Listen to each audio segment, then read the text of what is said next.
Hello, everyone. Welcome to the Newsbrowse News broadcast.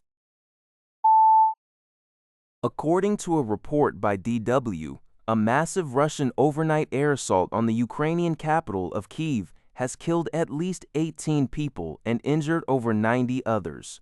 The attack, which involved a combination of ballistic and cruise missiles alongside drones, struck residential buildings, causing a 6-story apartment block to partially collapse and igniting fires across the city.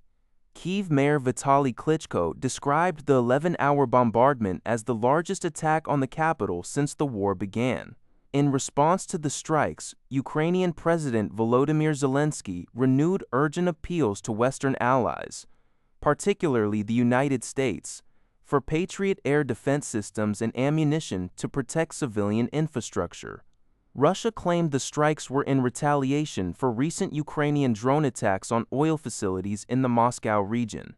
Meanwhile, a new study highlighted the devastating human cost of the ongoing conflict, estimating that combined military casualties have now surpassed 2 million soldiers since February 2022.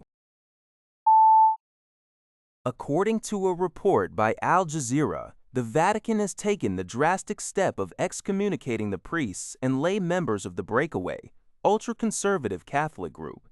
The Society of St. Pius. A decision came after the Swiss-based group defied explicit pleas from Pope Leo XIII and proceeded to ordain 4 new bishops on Wednesday without papal authorization. Under Catholic Church policy, only the Pope may approve the consecration of new bishops to preserve apostolic succession. In a decree issued by the Dicastery for the Doctrine of the Faith, the Vatican warned Catholics worldwide that the group's sacraments are now celebrated illicitly and that they cannot validly officiate marriages or hear confessions. While unauthorized ordinations typically result in the automatic excommunication of the direct participants, the Vatican went further by declaring all priests and formally adhering lay members of the society to be in formal schism, representing a severe rupture within the church community. The Society of St. Pius X, which boasts around 600,000 followers globally, strongly opposes the liberal reforms introduced by the Second Vatican Council in the 1960s.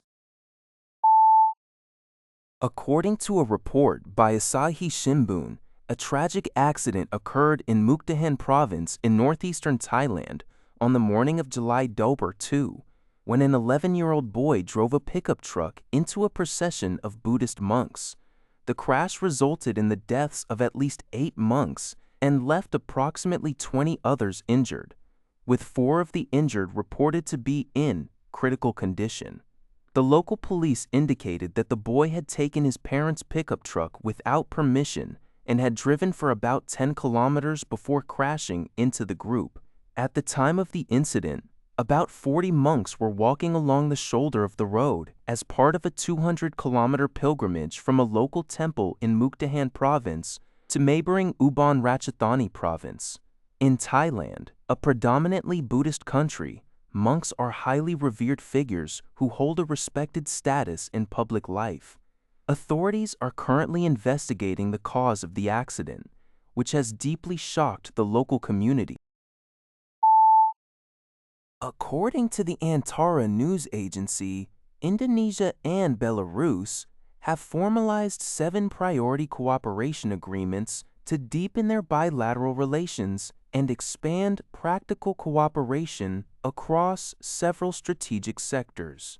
The agreements were signed during a meeting between Indonesian President Prabowo Subianto and Belarusian President Alexander Lukashenko at the Merdeka Palace in Jakarta. The signed documents cover critical areas such as industry, health, finance, research, and culture. Specifically, they include memorandums of understanding between the respective ministries of industry, culture, and health.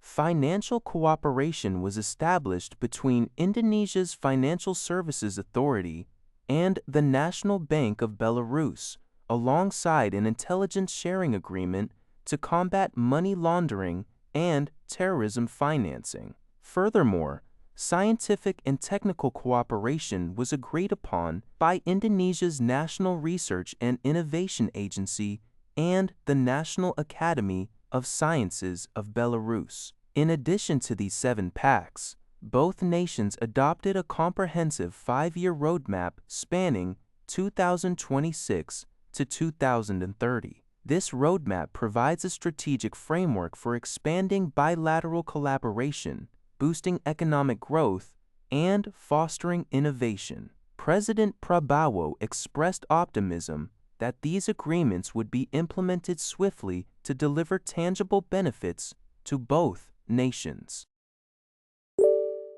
That's all for this video. Thank you for watching. See you in the next video.